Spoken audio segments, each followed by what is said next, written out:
Assalamualaikum warahmatullahi wabarakatuh. Kaum muslimin wal muslimat, as-saimin was saimat rahimakumullah, berjumpa kembali dengan program khusus Pesantren 19 menjelang berbuka, yaitu menyelami keagungan Al-Quranul Karim melalui nama-nama Al-Quran itu sendiri yang Allah jelaskan dalam Al-Quran. Kemarin kita sudah bahas pada hari yang ketiga, episode ketiga, itu terkait dengan nama Al-Quran Al-Hakim. Sekarang kita akan bahas nama lain, yaitu Al-Azim. Dalam Al-Quran surat Al-Hijr ayat 87-88 Allah menjelaskan, A'udzubillahi minasyaitonirrajim. Walaqad atainaka sab'an minal mathani wal Qur'anal azim. Dan sungguh kami telah berikan kepada engkau 7 dari yang berulang-ulang. Ini surah Al-Fatihah. 7 ayat yang berulang-ulang. Wal Qur'an al-azim. Dan Quran yang maha agung. Oleh karena itu, la tamuddanna aynayka ila ma matta'na bihi azwajan minhum wa la tahzan alaihim wakhfid janahaka lil mu'minin. Oleh karena itu, janganlah kamu keleleran atau jangan ngiler melihat kenikmatan yang kami berikan kepada pasangan-pasangan mereka, yaitu orang-orang kafir yang diberi Allah kehidupan yang begitu mewah dan melimpah. Dan jangan kamu bersedih terhadap mereka. Artinya jangan kamu pula bersedih. Orang beriman kehidupannya bisa saja suatu saat atau kebanyakan hidupnya susah, sulit. Ya, jangan kamu sedih. Ini kepada Nabi SAW. Wakhfid janahaka lil mu'minin. Kamu rendahkan dirimu atau low profile terhadap orang-orang beriman. Nah, kaum muslimin rahimakumullah. Allah menggunakan di sini kalimat al-azim wal Qur'an al-azim. Jadi Quran yang maha agung. Seperti apa agungnya atau Quran yang maha besar? Seperti apa keagungan dan kebesaran itu dalam konsep Al-Quranul Karim, dalam konsep wahyu Allah ini, dalam konsep firman Allah Ta'ala ini, kalamullah ini. Kita bisa lihat sebagian kata Al-Azim yang Allah gunakan dalam Al-Quranul Karim. Dari situ kita akan melihat apa sih sebenarnya Al-Quranul Azim itu. Ya. Pertama, kalimat Al-Azim Allah gunakan untuk menunjukkan kebesaran Allah, arasy dan karunia-Nya. Ya. Seperti Allah jelaskan dalam surat Al-Haqq ayat 33, Innahu kana la yu'minu billahil azim. Sesungguhnya dia ini, orang kafir ini yang masuk neraka ini, dulu tidak beriman kepada Allah yang Al-Azim. Nah, dalam hal ini Allah sendiri menamakan dirinya Al-Azim. Itu maha besar, maha agung. Artinya apa? Al-Quran otomatis besar juga dan agung juga. Karena dia adalah kalamullah. Kalau kita mau tahu azamatillah, kebesaran Allah Ta'ala, lihatlah alam semesta ini. Bumi, langit, dan seluruh makhluk yang ada di antara keduanya. Yang belum sampai hari ini difahami dan diketahui oleh manusia semuanya. Masalah virus aja belum difahami semuanya. Masalah semut, berapa jumlahnya belum difahami semuanya. Masalah ikan di lautan juga belum difahami semuanya. Apalagi terkait dengan ciptaan Allah yang ada di ruang angkasa, yang 7 lapis langit di atas sana. Yang kalau kita lihat bumi ini yang besarnya sekitar 40.000 km lingkarannya ini, itu hanya ibarat satu titik dari angkasa, makhluk-makhluk angkasa yang sempat diketahui oleh manusia. Dan itu kita yakin belum semuanya diketahui. Makanya Allah jelaskan, la khalqus samawati wal ardi akbaru min khalqin nas, walakin aktsaran nasi la ya'lamun. Sungguh penciptaan langit dan bumi ini sebuah penciptaan yang sangat besar. sangat agung, melebihi dari penciptaan manusia. Cuman sayang kebanyakan manusia tidak mengerti, tidak mau mempelajarinya. Nah itulah Allah, kebesaran Allah. Seperti Allah katakan juga dalam surah Al-Waqi'ah ayat 96, "Fasabbih bismi rabbikal azim." Bertasbihlah kamu dengan menyebut nama Rabbmu yang maha agung. Jadi keagungan Allah itu tiada tepinya, tiada batasnya, tiada kedalaman yang bisa diselami. Kecuali hanya batas-batas kemampuan akal manusia yang sangat terbatas ini melalui pendekatan ciptaan-ciptaan Allah yang ada di alam semesta ini. Kemudian juga Allah menjelaskan betapa besar arasnya. Allahu la ilaha illa huwa rabbul arshil azim. Surat An-Naml ayat 26. Allah tidak ada ilah yang berhak disembah kecuali dia. Dialah rabbul arshil azim. Rabb al-arash, yang memiliki aras yang maha besar. Jadi kursi Allah itu ada di aras. Luas kursinya saja seluas apa? Wasi'a kursiyyuhus samawati wal ard. Seluas langit dan bumi. Seluas alam semesta ini kursinya. Lalu bagaimana arasnya? Tentulah sangat besar. Kemudian juga Allah menjelaskan tentang karunia-Nya yang sangat besar kepada manusia. Allah menjelaskan dalam surat Al-Anfal, mengingatkan kaum mukmin akan karunia Allah yang luar biasa Allah berikan pada mereka. Ya ayyuhalladzina amanu, hai orang-orang beriman, in tattaqullaha yaj'al lakum furqanan. Kalau kamu benar-benar bertakwa kepada Allah, artinya menjalankan perintah Allah, meninggalkan larangan Allah, yaj'al lakum furqanan. Allah akan jadikan bagi kamu pembeda, furqan, kemampuan untuk mencium, memahami, membaca, membedakan antara hak dengan yang batil. Nah sekarang ini problem. Ya. Tidak sedikit di antara kita yang sulit membedakan antara hak dengan batil karena kita hidup sekarang di antara atau di tengah-tengah dahsyatnya fitnah akhir zaman. Disebutkan fitnah syubuhat. Kemudian setelah itu apa? Allah berikan wa yukaffir ankum sayyi'atikum. Allah hapus kesalahan-kesalahan kalian. Jadi takwa itu menghapuskan kesalahan. Kemudian wa yaghfir lakum, Allah ampuni dosa-dosa kalian. Wallahu dzul fadlil azim. Allah Maha memiliki karunia yang sangat besar.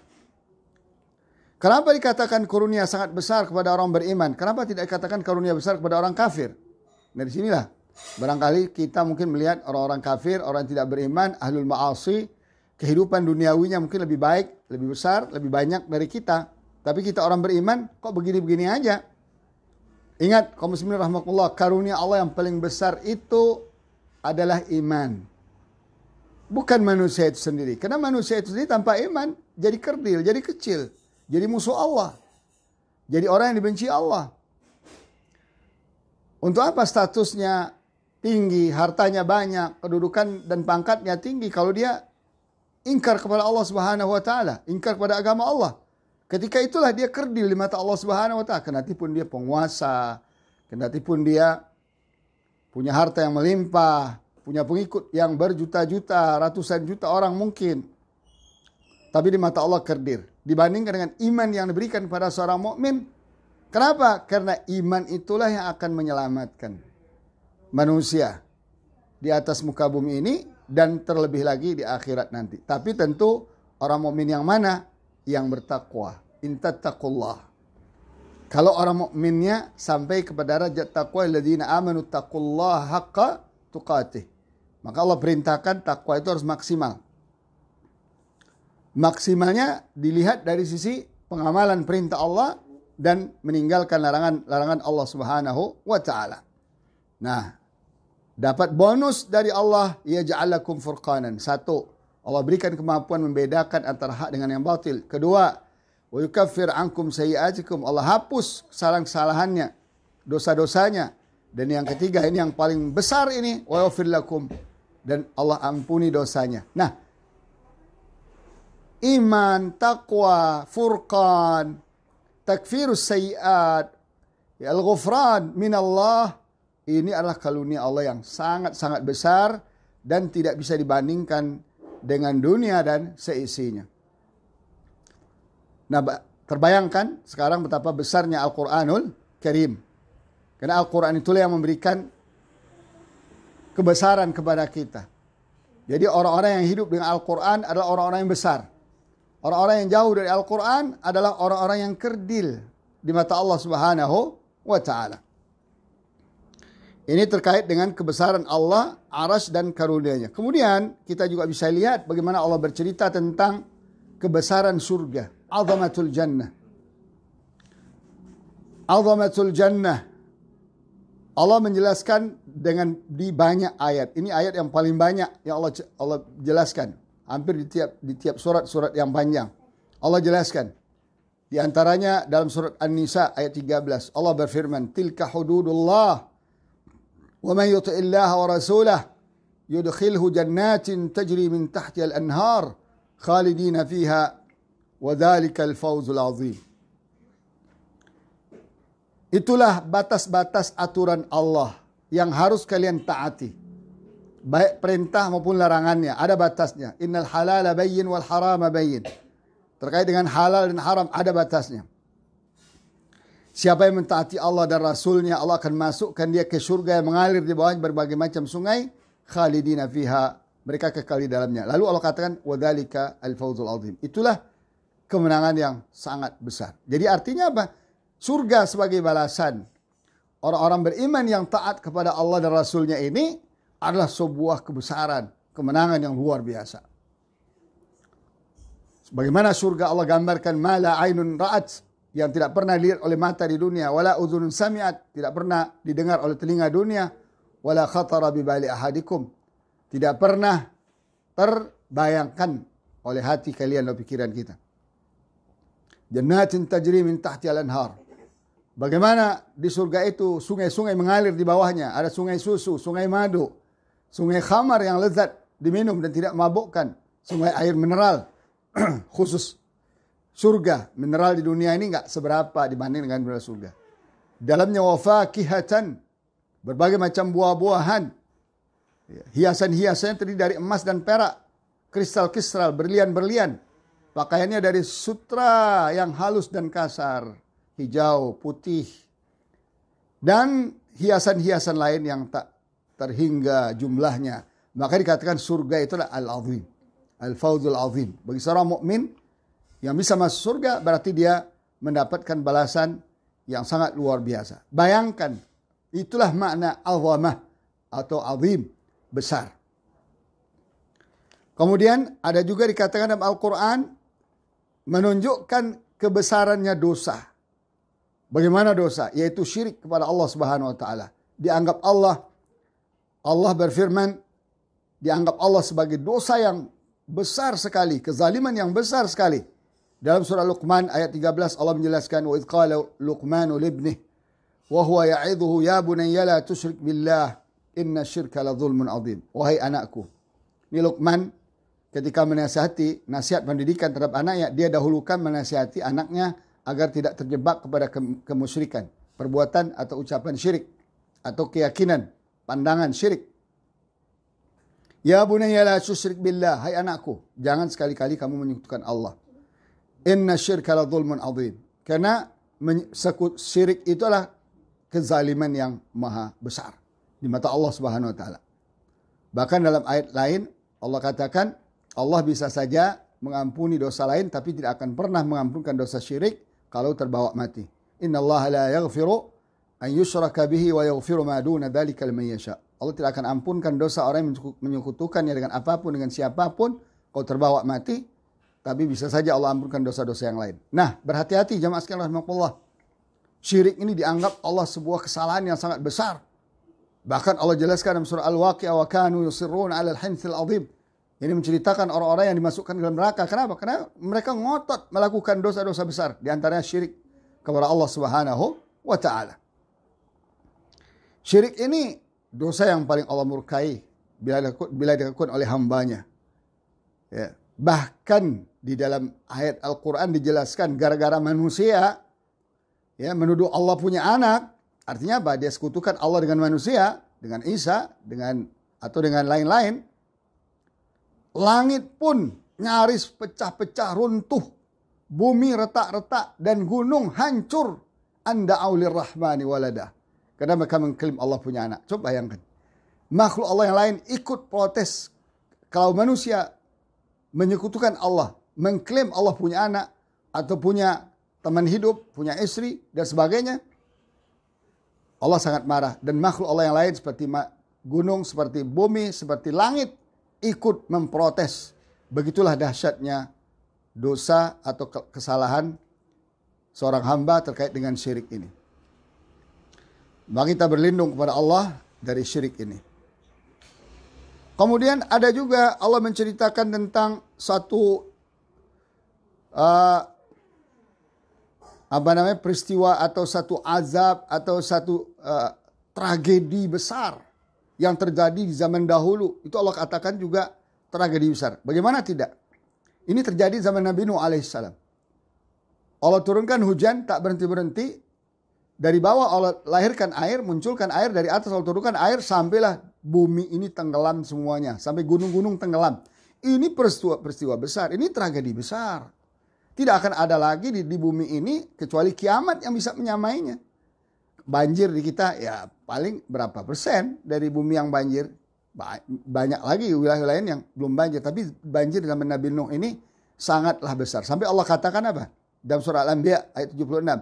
Wa Nuhan idnada min qablu fastajabna lahu fanajjaynahu wa ahlahu minal karbil azim. Surat Al-Anbiya ayat 76. Dan Nuh ingat ketika dia berdoa sebelum kamu hai Muhammad.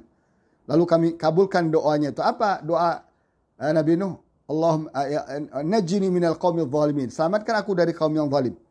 Kaum yang tidak beriman, kaum yang membangkang. Padahal semua mereka itu akan Allah tenggelamkan. Bagaimana cara Allah menyelamatkannya?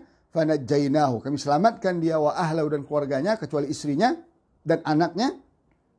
Dan orang beriman bersamanya selamat dengan perahu yang diperintahkan Allah untuk diciptakan. Ketika itu dibuat. Karena azab yang akan Allah turunkan. Tragedi yang akan terjadi yang Allah ciptakan adalah banjir yang besar menenggelamkan seluruh dunia. Jadi COVID-19 sekarang belum ada apa-apa dibandingkan dengan tragedi di zaman Nabi Nuh alaihissalam. Yang selamat hanya Nabi Nuh, keluarganya yang beriman, dan pengikut yang beriman. Dan beberapa pasang hewan ketika itu yang Allah suruh minta masukkan ke dalam perahunya. Kaum muslimin rahimahullah. Ini dianggap tragedi yang sangat besar, azim. Kenapa? Karena satu-satunya tragedi terbesar di zaman dulu sampai sekarang dan belum pernah terjadi lagi. Dan paling nanti terjadi adalah ketika dunia ini kiamat. Keempat, Allah juga menceritakan tentang kebesaran kehinaan di hari akhirat. Betapa orang-orang kafir, orang-orang ahlul ma'asi, orang-orang yang ingkar kepada Allah, kepada Rasul, kepada Al-Quran, kepada Islam itu akan Allah hinakan di akhirat dengan hinakan yang sangat besar. Dengan penghinaan yang sangat besar. Di dunia ini paling dihinakan berapa? Di dunia ini. Katakanlah orang dicincang-cincang. Ya kan? Mati dia selesai. Ditembak. Dibunuh dia. Disiksa dia kayak para ulama. Kayak umat Islam sekarang dihina di beberapa negara di dunia ini. Termasuk di Cina. Ya. Tapi ketika dia meninggal selesai. Tapi kehinaan akhirat itu. Tragedi akhirat itu. Kalau masuk neraka itu adalah. Satu, api nerakanya dahsyat panasnya. Api dunia ini hanya 1%, lebih kurang dari api neraka yang Allah siapkan. Begitu dahsyatnya. Api neraka yang paling ringan ketika diinjak satu bara kecil oleh telapak kaki, ubun-ubun langsung mendidih. Ini penghinaan yang luar biasa. Kemudian mereka tidak dikasih makan, tidak dikasih minum, tidak dikasih tempat berteduh. Dan terus menerus non-stop. Ada yang diikat kakinya, disangkutkan ke leher. Tergantung dosa-dosa mereka lah. Ada yang diminumkan air panas seperti tembaga yang dicairkan. Dan baunya bau busuk seperti nanah yang luar biasa busuknya. Ini namanya kehinaan. Makanya orang-orang kafir yang Allah masukkan. Ya, yang Allah kekalkan dalam neraka itu. Allah katakan apa? Seperti dalam Al-Quran surah At-Taubah ayat 63. Alam ya'lamu annahu man yuhadidillaha wa rasulah fa inna lahu nara jahannama khalidan fiha dzalikal khizyul azim. Bukankah mereka tahu bahwa sesungguhnya orang yang menantang Allah dan Rasulnya, yang tidak mau mengikuti dan mentaati Allah dan Rasulnya, mau hidup semau-maunya di atas muka bumi ini, tidak mau mengikuti aturan Allah dan Rasulnya, petunjuk Allah dan Rasulnya, gak mau mengikuti Al-Quran dan ajaran Rasulnya dan sunnah Rasulnya, fa'annalahu, baginya nanti di akhirat nar jahannam, neraka jahannam, mereka kekal di dalamnya. Nah, keberadaan mereka yang kekal di dalamnya dengan berbagai macam azab dan siksaan itu, yang terus menerus itu, khalidina fiha, Allah katakan dzalikal khizyul azim, itulah kehinaan yang besar, kehinaan yang agung. Kaum muslimin rahimakumullah. Kemudian yang kelima, Allah juga menjelaskan betapa satu amal, satu perbuatan dan satu kesuksesan itu juga azim, besar, dan itu adanya di surga. Kesuksesan itu ada di surga dan amal perbuatannya itu ada di dunia. Jadi ketika amal perbuatannya besar, tentu pahalanya juga besar. Allah menjelaskan dalam surat Taubah ayat 111. Inna Allah ashtara minal mu'minina anfusahum wa amwalahum bi anna lahumul jannah. Yuqatiluna fi sabilillah. Fayaqtuluna wa yuqtalun. Wa'dan alaihi haqqan fit tawrati wal injil wal Qur'an. Wa man awfa bi'ahdihi min Allah. Fastabshiru bi'akum alladhi baya'tum bih. Wa dhalika huwal fawzul azim. Sesungguhnya Allah membeli dari orang mukmin itu apa yang Allah beri? Jiwa mereka. Jadi jiwa kita ciptaan Allah, dibeli oleh Allah. Kemudian apa yang Allah beli lagi? Amwalahum, harta mereka. Harta kita dari Allah, Allah beli lagi. Allah beli lagi. Subhanallah, ini transaksi dengan Allah, sebuah transaksi yang sangat fantastik. Tidak akan ada di dunia kita bertransaksi dengan manusia seperti ini. Ia menciptakan, dia memberi, kemudian dia beli. Kemudian dia beli harganya. Harganya luar biasa, surga yang mengalir di bawah berbagai macam sungai. Tapi Allah minta kepada kita satu hal yang sangat-sangat ringan sekali dibandingkan dengan bonus dan janji itu, dengan balasan itu. Tidak ada seberapanya. Apa? Allah minta bi anna lahumul jannah, agar mereka mendapat bayaran surga itu, mereka harus melakukan yuqatiluna fi sabilillah. Mereka harus berperang di jalan Allah ketika mereka diperangi oleh orang-orang kafir. Nih, ingat, mereka wajib berperang di jalan Allah ketika mereka diperangi oleh orang kafir. Ketika agama mereka diinjak-injak oleh orang kafir. Ketika Nabi mereka, Tuhan mereka, kitab mereka dihinakan orang kafir. Dan negeri mereka diserang orang kafir. Seperti di Palestina sekarang. Contoh yang konkret. Mereka harus berperang di jalan Allah. Tentu sunnatullah dalam perang itu adalah fayaqtuluna wa yuqtalun. Mereka membunuh dan bisa juga dibunuh. Tidak ada masalah. Membunuh oke, dibunuh oke. Dalam kondisi seperti itu. Wa'dan alaihi haqqan fit Taurati wal Injil wal Quran. Dan Allah sudah janjikan itu bagi orang berperang di jalan Allah, baik mereka membunuh dan terbunuh, itu ada sebuah janji Allah tetapkan dalam Taurat, Injil dan Al-Quran. Subhanallah. Kita ini umat Islam, kaum muslimin rahimakumullah, kaum mukminin ini, umat Nabi Muhammad SAW ini sudah disebut-sebut oleh Allah dalam Taurat, Injil dan di dalam Al-Quran. Tapi bagi orang mukmin yang mana? Waman aufa bi ahdi, yang mau menepati janji dengan Allah. Apa janji dengan Allah? Yaitu ketika agamanya dihancurkan, diperangi, diserangi, ketika umatnya diinvasi dan dijajah oleh kaum kafir, dia harus bisa angkat senjata, harus bisa berperang, baik membunuh maupun dibunuh. Itu berarti orang sudah menepati janji dengan Allah. Makanya Allah katakan fastabshiru, bergembiralah kalian. Ini ada kabar gembira dengan jual beli kalian dengan Allah Ta'ala itu. Alladzi baya'tum bih, yaitu surga tadi. Wa dzalika huwal fawzul azim. Itulah kemenangan yang maha dahsyat. Kenapa disebut kemenangan maha dahsyat? Karena amalnya juga dahsyat. Tidak ada amal yang melebihi berjihad di jalan Allah Subhanahu wa Ta'ala ketika orang-orang kafir menyerang atau memerangi agama dan negeri kita. Kaum muslimin rahimakumullah. Kemudian juga Allah menjelaskan ya tentang kebesaran peristiwa hari kiamat. Sebesar apapun peristiwa hari ini, gunung meletus, banjir, longsor, gempa bumi, tsunami, enggak ada apa-apanya dibandingkan kejadian hari kiamat. Makanya orang-orang kafir dulu bertanya, amma yatasaalun, tentang apa mereka bertanya, anin naba'il azim. Ada sebuah berita kabar gembira, sebuah berita yang sangat besar. Alladzi hum fihi mukhtalifun, mereka berselisih, tidak mau meyakini tentang kabar hari kiamat itu. Makanya Allah ingatkan manusia pada surat Al-Hajj ayat 1 sampai 2 Allah menjelaskan, ya ayuhan nasu taqu rabbakum inna zalzalatas sa'ati syai'un 'adzim. Wahai manusia, bertakwalah kamu kepada Allah. Artinya apa? Taatilah Allah dan Rasulnya. Ikuti perintahnya, tinggalkan larangannya. Kenapa? Kalian tidak akan selamat pada peristiwa kiamat nanti. Inna zalzalatas sa'ati syai'un 'adzim. Goncangan kiamat itu nanti sesuatu yang sangat agung, sangat besar. Nggak akan ada yang bisa menandinginya.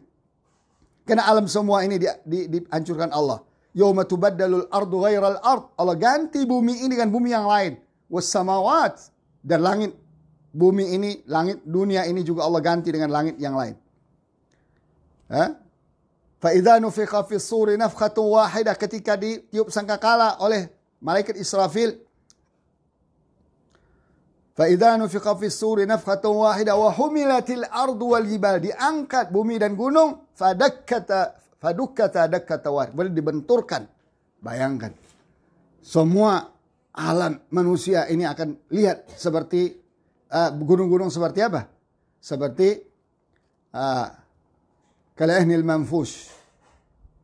Seperti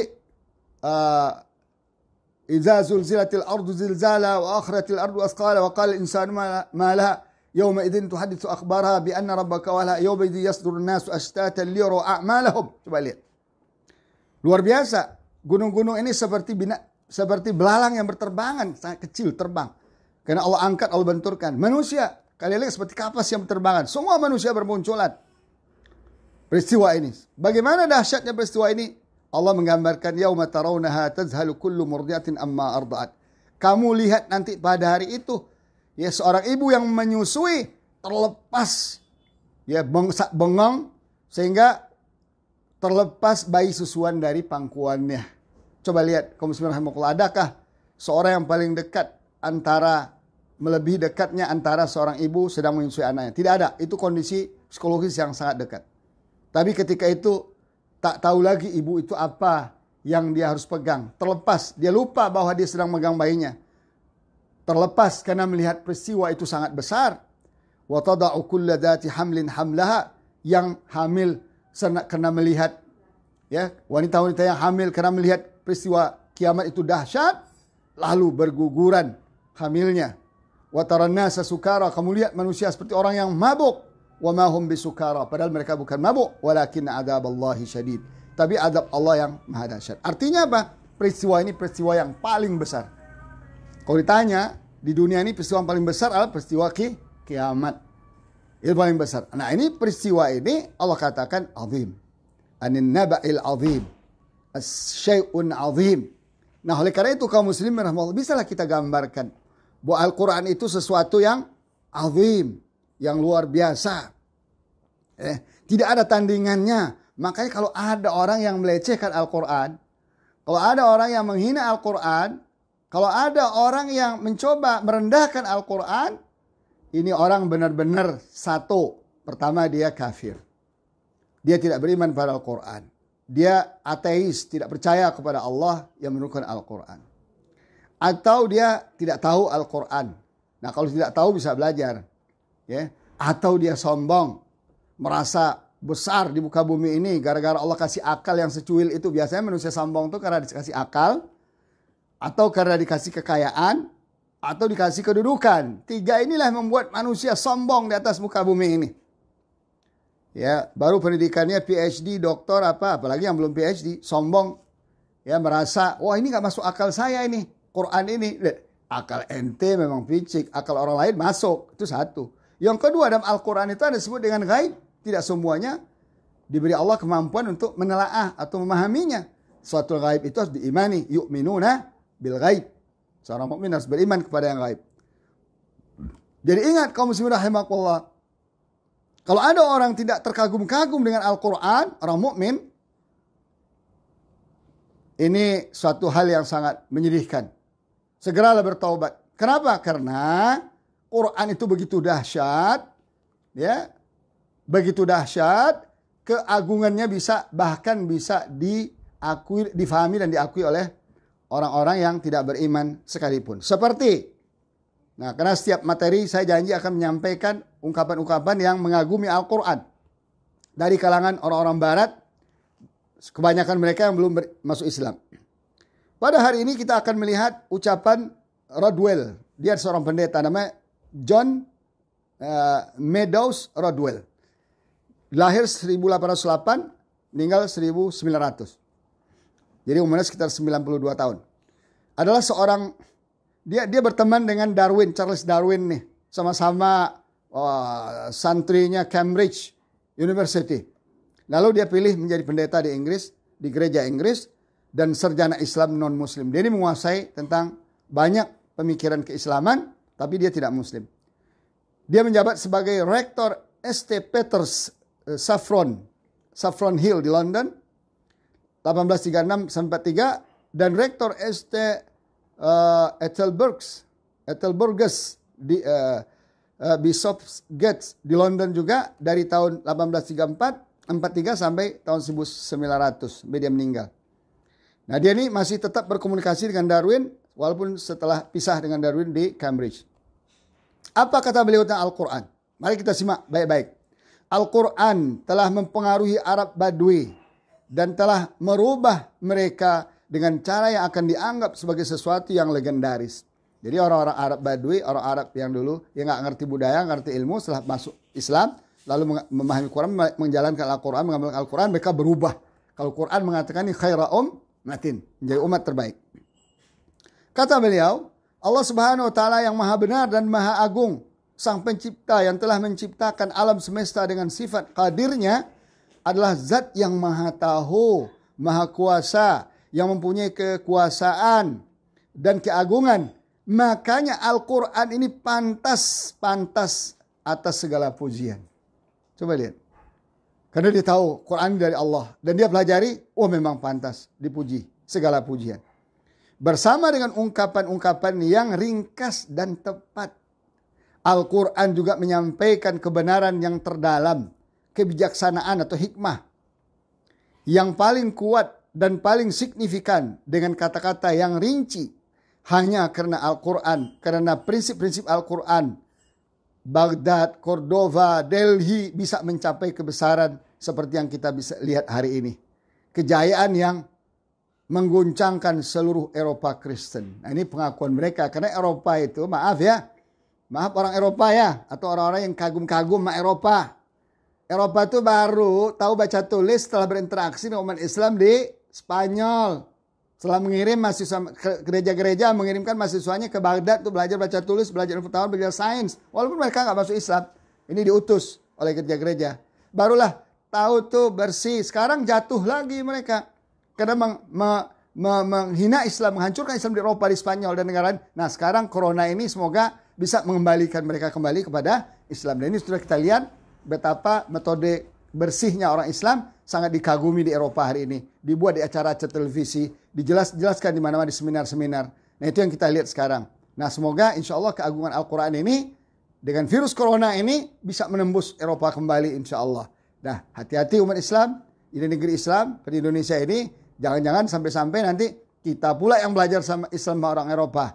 Sedangkan Islam itu asalnya dari kita. Nah, demikian jemaah sekalian, itulah kebesaran Al-Quran. Dia kena kebesaran Allah, karena dia kalamullah, jadi Quran besar. Jadi kalau kita mau jadi orang besar, hiduplah dengan Al-Quran. Atau istilahnya, hidup di bawah naungan Al-Quran, hidup di bawah ajaran Islam. Tapi kalau tidak, siapapun kita, apapun nama kita, turunan kita, negeri apapun kita tinggal, bangsa Arab ke bangsa Ajam, kita akan kerdil sebagaimana yang kita lihat 2 abad belakangan ini ketika umat meninggalkan Al-Quran. Subhanakallah wa bihamdik, asyhadu an la ilaha illa ant, astaghfiruka wa atubu ilaik. Wassalamualaikum warahmatullahi taala wabarakatuh. Ya Allah, inni nadaituka wa sa'ait, inni istahdaituka fahadait, bil Qur'ani anarta tariqi